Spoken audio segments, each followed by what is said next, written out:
Bonjour à tous et bienvenue dans Radio Gazou. Aujourd'hui, nous allons faire l'exercice 24. C'est un exercice qui va nous permettre de comparer la résolution d'un exercice en utilisant la cinématique ou en utilisant la somme des énergies. Vous allez voir qu'il y a une des deux manières qui est beaucoup plus rapide que l'autre. Donc, première sous-question, on nous demande d'esquisser le dessin. Quel est le problème? C'est juste une balle qu'on va venir projeter depuis une falaise, avec une certaine vitesse V0, et on va nous demander quelle sera sa vitesse au moment de sa chute, donc juste avant de toucher le sol. Si on fait le dessin est plutôt basique à faire. Hop, hop, vous avez votre falaise, vous avez votre objet que vous venez de tirer en cloche, boum, il atterrit au niveau du sol. Cet objet, il tombe d'une falaise d'une hauteur h. Okay. Vous venez lui donner une vitesse initiale v0, oblique, v0. Okay. C'est un vecteur parce qu'il a une composante horizontale et une composante verticale. Et au moment de sa chute, on vous demande de calculer la vitesse VF. Okay. Donc V final, la vitesse de sa chute. Ça, c'est le dessin de la situation. On peut se rappeler les premiers TP directement pour noter les formules nécessaires. Donc nous avons les formules pour la vitesse, qui sont que Vx de t est égal à V0x. Pourquoi? Parce qu'il n'y a pas d'accélération horizontale. Donc la vitesse qu'on lui donne au début reste la même tout le long. Tandis que Vy de t, c'est égal à V0y moins gt. Pourquoi? Parce qu'ici, on a la gravité qui va venir nous ralentir si on monte et nous accélérer si on descend. À ça, on vient rajouter la formule de la position. X de t et y de t. Donc, x de c, ça va être v0x fois t. Et y de t, ça va être h, parce qu'on part d'une hauteur h, plus v0y de t moins g t carré sur 2. Avec ceci, on a fait le petit dessin de notre problème et on a noté les solutions, enfin les formules de la cinématique. Donc la première sous-question, c'est de trouver la valeur de la vitesse qu'il obtient, donc v de f, sa vitesse au moment de sa chute, en utilisant les formules de la cinématique que j'ai rappelées. C'est ce qu'on va faire. Si on se rappelle les premiers TP, si on se rappelle comment on faisait ça, la seule donnée qu'on peut utiliser, c'est que quand, au moment de la chute, donc au moment de tf, donc le t final, quand t est égal à t de f, le temps final, sa position verticale, ou y si vous voulez, c'est égal à 0, puisqu'il atteint le sol.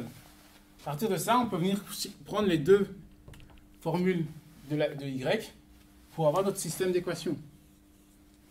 On a donc Vy de t, donc Vy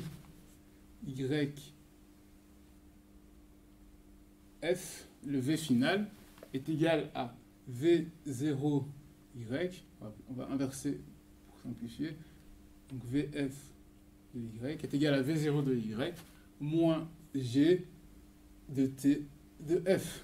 Donc tf étant le temps au moment où il touche le sol.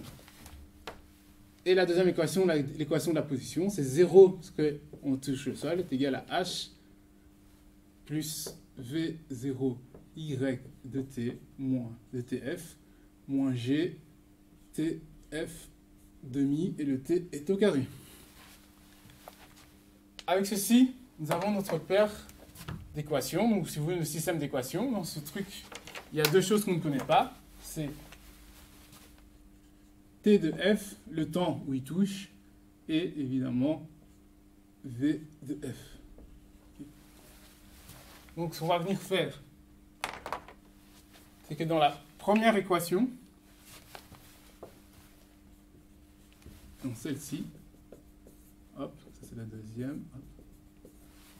Dans la première équation, on va venir isoler notre t de f, pour pouvoir ensuite l'incorporer dans notre deuxième équation. Donc si on regarde, la première équation va nous donner directement t de f est égal à v0y moins vfy sur g. hop, on a su exprimer, grâce à ceci, une des deux inconnues selon l'autre inconnue. Et maintenant, cette valeur de t de f, on va venir l'impliquer, on va venir la mettre dans la deuxième équation.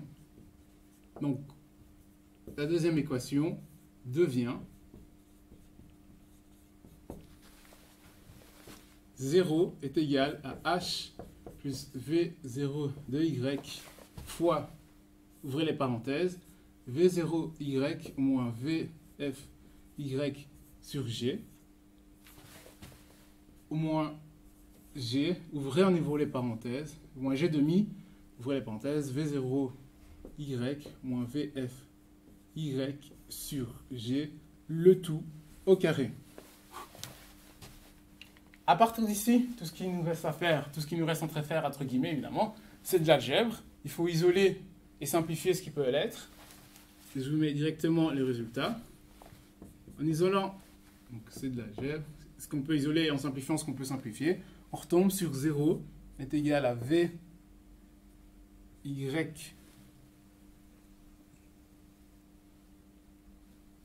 vy0 pardon, au carré moins v0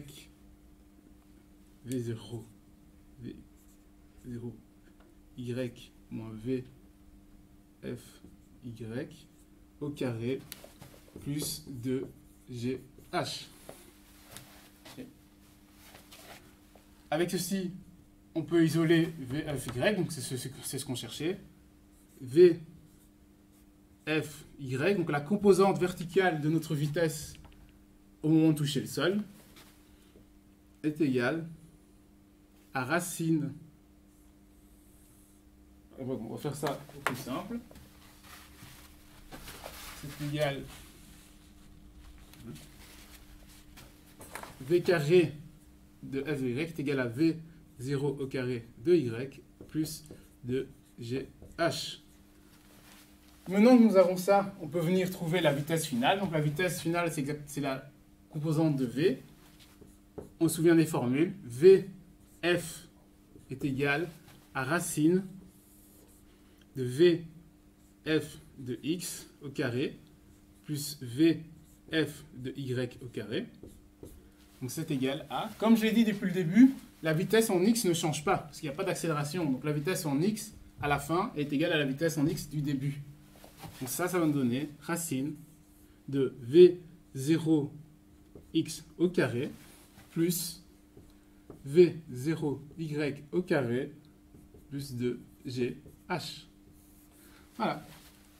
Avec tout ceci, nous venons de trouver la vitesse au moment de chute.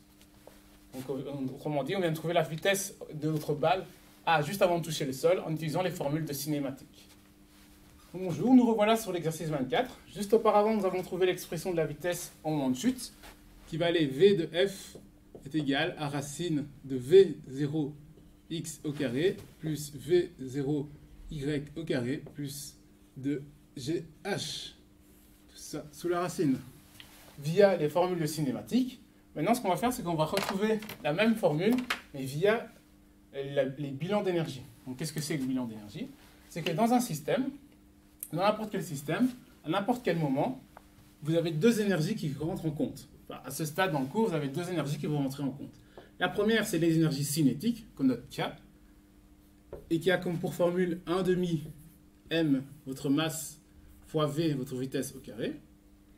Ça, qu'est-ce que ça représente? C'est l'énergie qui est due à votre vitesse. Plus vous avez de la vitesse, plus votre énergie cinétique, votre énergie due à votre vitesse est grande. Et moins vous avez de vitesse, et plus elle est petite. Et la deuxième énergie qu'on vient prendre en compte, pour l'instant, c'est l'énergie potentielle. Qu'est-ce que c'est l'énergie potentielle? C'est l'énergie qui vous fait dire, plus vous êtes haut, plus vous prenez de la hauteur, plus vous avez le potentiel de tomber bas. Et ça, c'est représenté par M, G, H. On voit bien que plus votre H, donc qui est votre hauteur, est grand, plus votre énergie potentielle est grande, parce que ça veut dire que si vous sautez de votre hauteur, vous allez pouvoir tomber de plus haut. C'est logique. Plus vous êtes haut, plus vous tombez de haut. C'est ça que ça veut signifier. Et ces deux forces-là, ces deux énergies-là sont toujours, à chaque instant T, vous avez une certaine quantité de ces deux énergies-là, parce que vous avez une certaine vitesse et vous avez une certaine hauteur. Dans cet exo, on va identifier deux moments. Nous avons donc deux boxes, comme je les appelle. La première box, c'est pour quand t est égal à t0. Donc c'est juste au moment où vous venez de lancer l'objet. Et la deuxième box, donc le deuxième moment, c'est quand t est égal à t de f. Donc c'est juste au moment d'atterrir, quelques secondes avant d'atterrir. L'énergie que vous avez au moment de lancer, vous avez donc énergie potentielle, K, qui vaut 1/2 m fois V0, donc la vitesse que vous avez au lancer, au carré. Et votre énergie potentielle, U, elle vaut m fois g fois h. Ici, le h, c'est exactement la hauteur de votre falaise. Par contre, au moment d'atterrir, votre énergie cinétique est égale à 1/2 m Vf, donc c'est votre vitesse finale, ou votre vitesse au temps de chute, au carré. Et votre énergie potentielle, donc l'énergie qui est due à votre hauteur, elle vaut m fois g fois 0. Parce que là, vous êtes au niveau du sol, vous n'avez plus d'énergie potentielle, parce que vous ne pouvez plus tomber plus bas. Vous êtes déjà à 0. L'astuce ici, c'est de dire que, si vous vous rappelez de la phrase de Lavoisier, c'est que rien ne se perd, rien ne se gagne. Toute l'énergie qu'en fait vous aviez dès le début, donc quand t est égal à 0, elle est convertie pour devenir l'énergie que vous avez à la fin, donc quand t est égal à t de f. Autrement dit, la somme de tout ça, tout ce que vous aviez au début, c'est égal à tout ce que vous avez à la fin. Vous n'avez rien gagné, vous n'avez rien perdu, vous avez juste contrebalancé votre énergie pour qu'elle aille complètement dans votre vitesse. C'est pour ça que les deux boxes sont égales. Et mathématiquement, il faut juste faire 1/2 m V0 au carré plus mgh, c'est égal à 1/2, donc ce qui est égal au final, fois mvf au carré. Mathématiquement, tout ce que j'ai dit, c'est que l'énergie que j'ai au début est égale à l'énergie que j'ai à la fin. Ceci, ça vient de cette box, et ceci, ça vient de celle-là.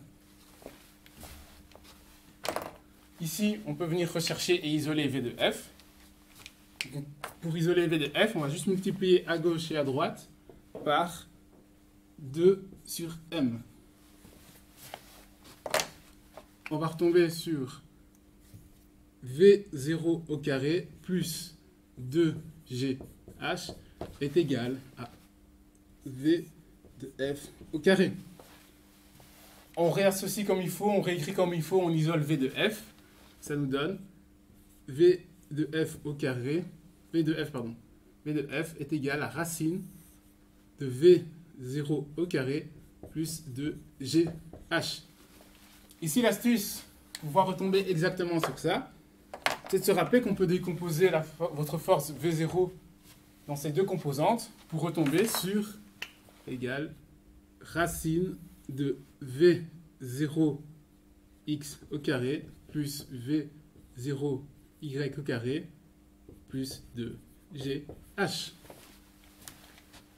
On voit bien à travers l'exercice que le nombre de calculs que j'ai effectué pour le bilan d'énergie est beaucoup plus petit que le nombre de calculs que j'ai effectué lorsque j'ai voulu trouver ceci avec la cinématique. Ici, on a juste dû faire 1, 2, 3, 4, prise de données, et un petit calcul.